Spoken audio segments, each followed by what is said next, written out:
When we are reciting the Holy Quran, we do see symbols within the Holy Quran while we're reciting. These are known as waqf, or like places where we stop or pauses. There are quite a few of them. It would be good to go through some of them, the most common ones, and just try to explain to us what they mean and whether we need to stop or pause or continue. So if you could just explain some of those. Stop signs in the Quran, known in Arabic as waqf marks, the Ramuzul Waqf, are symbols inserted into the text to guide reciters on where to pause, to stop or continue, ensuring that the meaning of the verses is properly preserved.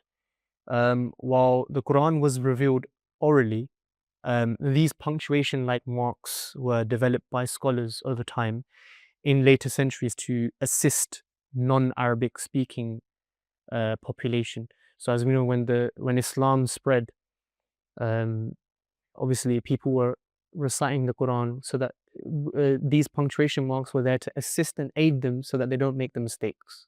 And we will see these common signs throughout the Holy Quran. So it's important to discuss these. Yeah, so if we can go through the first one, and then we can just work our way through them, and I think we could give some examples along the way of how to pause or how to continue. Yeah, of course. So the main stopping signs, of course, like it depends on the mushaf of the Quran where people read, but predominantly our viewers, they probably read from the South Indian mushaf, and in that it's quite common to see these common signs. So we've chosen some of the most common signs that people will be seeing when they're reciting the Holy Quran. The first is the waqf lazim. And this is very, very important because waqf lazim basically means that you must stop.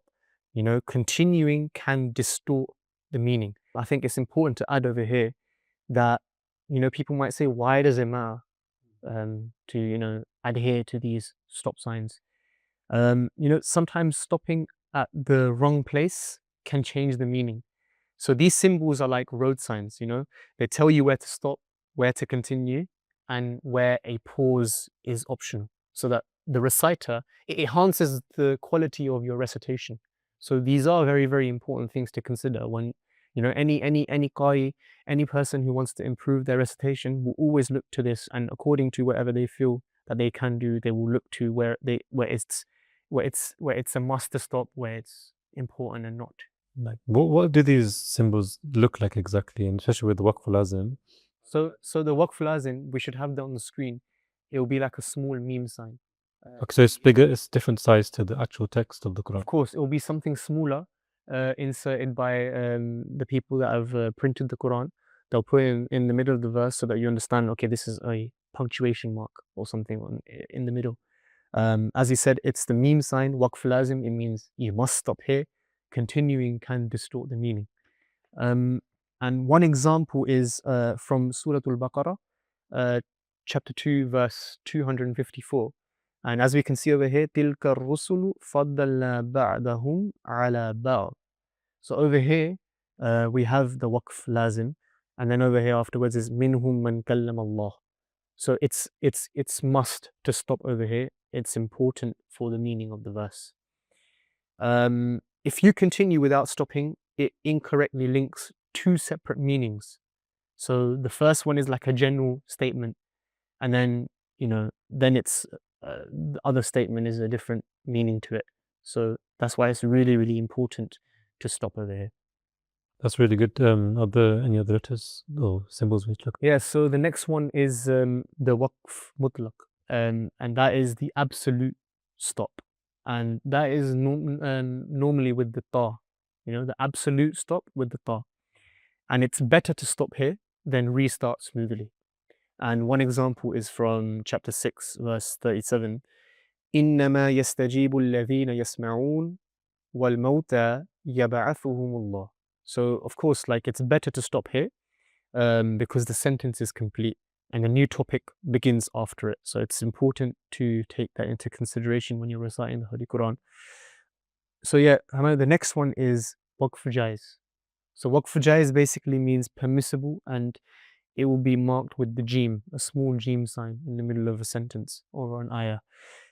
So this basically, it's permissible to stop or continue. Both are acceptable. It doesn't change the meaning of the verse in any way, shape, or form. So that's why reciters have said that scholars have said that it's fine. If you do tend to stop because of a shortage of breath, it doesn't change the meaning. But if you do want to continue, you can continue. One example is from chapter 2, verse 275. It's فَلَهُمْ أَجْرُهُمْ عِنْدَ رَبِّهِمْ وَلَا خَوْفٌ عَلَيْهِمْ وَلَا هُمْ يَحْزَنُونَ. So even if I don't stop, فَلَهُمْ أَجْرُهُمْ عِنْدَ رَبِّهِمْ وَلَا خَوْفٌ عَلَيْهِمْ وَلَا هُمْ يَحْزَنُونَ. There's no mistake over here. You can stop here, you can continue, it's up to you. The meaning remains sound either way. So that's the waqf jaiz. The next is the waqf mujawwaz. It's allowed, it's better to continue. So scholars say that it's better to continue, but stopping is not forbidden. So even if you do stop, it doesn't make any difference to the translation of the verse. So one example is in chapter 2, verse 8. وَعَلَىٰ أَبْصَارِهِمْ غِشَاوَةٌ. I can stop here and then I can go وَلَهُمْ عَذَابٌ عَظِيمٌ. Or I can do it in one breath. وَعَلَىٰ أَبْصَارِهِمْ غِشَاوَةٌ وَلَهُمْ عَذَابٌ عَظِيمٌ. So both are fine, but it does say that it's better to continue. Sometimes these marks are just there for our ease and facility, and depending on your level of recitation, sometimes you don't have the breath to carry on, so it's like a indication that try pause and then carry on. Whereas other people can also carry on. Yeah. So just to bear in mind, it's better to continue. So that's what the waqf mujawwaz means.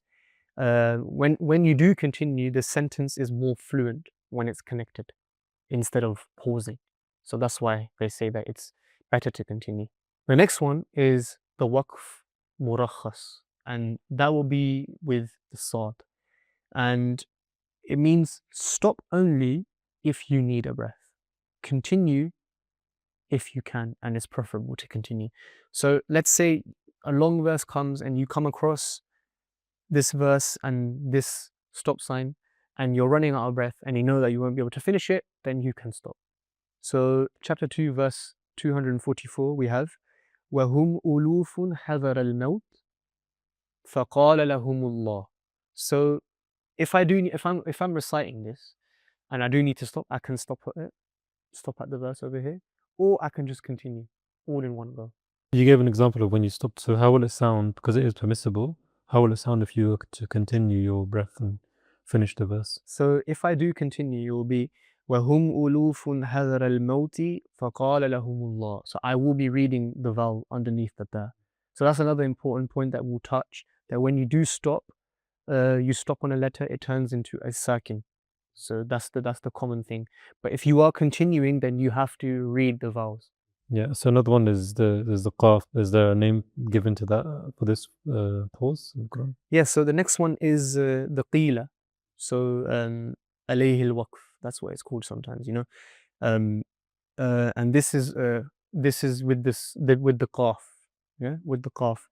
And it's better not to stop at this. But some reciters do stop. Again, it depends on you. But according to some scholars, they say that it's better not to stop. So they've added this in there so they understand that it's better not to stop over here. So one example is over here, chapter 2, verse 80, as you can see on the screen. فَوَيْلٌ لِلَّذِينَ يَكْتُبُونَ الْكِتَابَ بِأَيْدِيهِمْ ثُمَّ يَقُولُونَ هَذَا مِنْ عِنْدِ اللَّهِ. So that's why, as it's better not to stop, so I would be reciting throughout the verse over here. But even if you do stop, it's fine. It's perfectly fine, but it's recommended that it's better not to stop here. So the next one is the most common sign, which is the la. Now la basically means do not stop.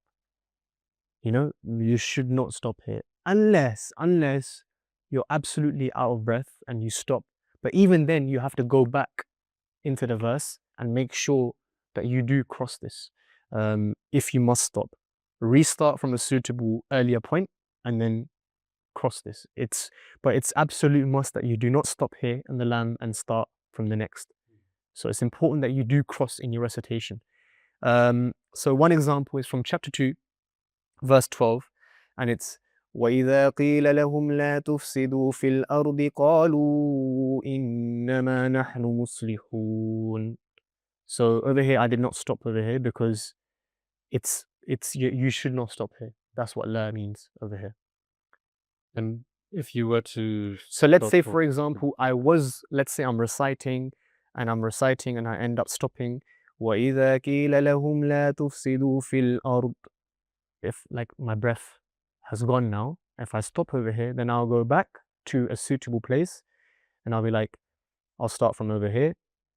لا تفسدوا في الأرض قالوا إنما نحن مصلحون. So that's how I would do it. Brilliant. Yeah, that's really well explained.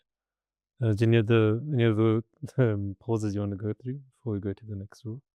Humayun, the next one is known as a sila or a wasl ula.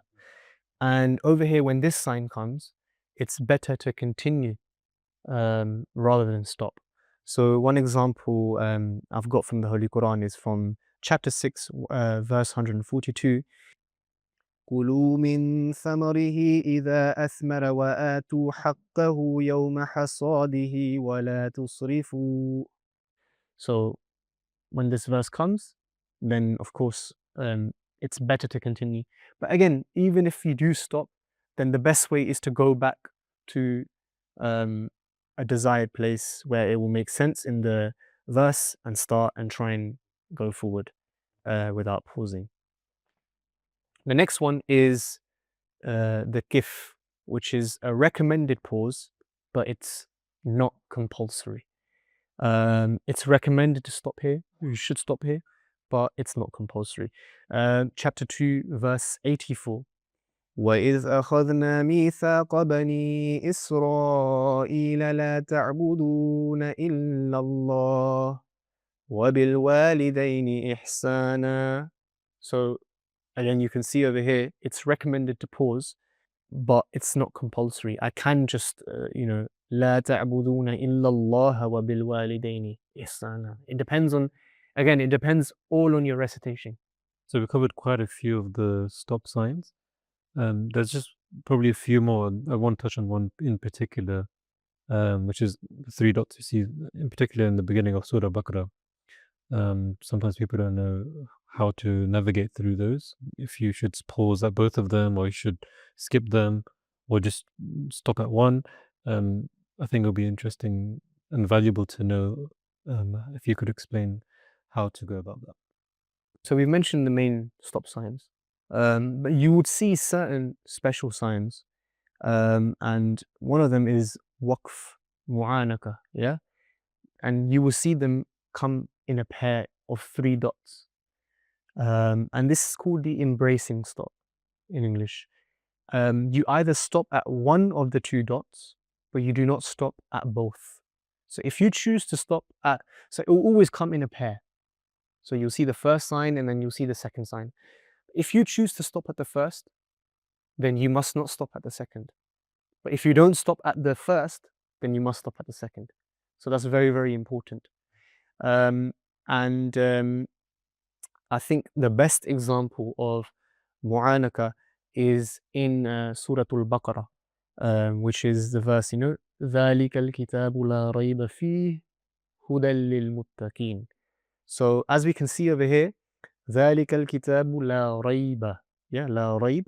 There is a mu'anaka, and then in between the 2 is فِيهِ, and then another mu'anaka, and then هُدًى لِلْمُتَّقِينَ. Now, if I stop at the first one, ذَلِكَ الْكِتَابُ لَا رَيْبَ, and then if I start فِيهِ هُدًى لِلْمُتَّقِينَ, I can't stop at فِيهِ, I have to cross and complete that. فِيهِ هُدًى لِلْمُتَّقِينَ. Now, if I stop at the second mu'anaka, as you know, commonly when we do recitation, the most common recitation is ذَلِكَ الْكِتَابُ لَا رَيْبَ فِيهِ هُدًى لِلْمُتَّقِينَ. So as you can see, they're both, very, very profound in their meanings, but that's how the mu'anaka can give an open translation and more deeper meaning of the verse. So this particular verse, it's very deep in its meaning. So that's the most common example. And of course, Humayun, the most important sign of Waqf is, of course, the ayah sign. At the end of each ayah, we stop and the ayah, when it's revealed, that's the stop sign. It's desired.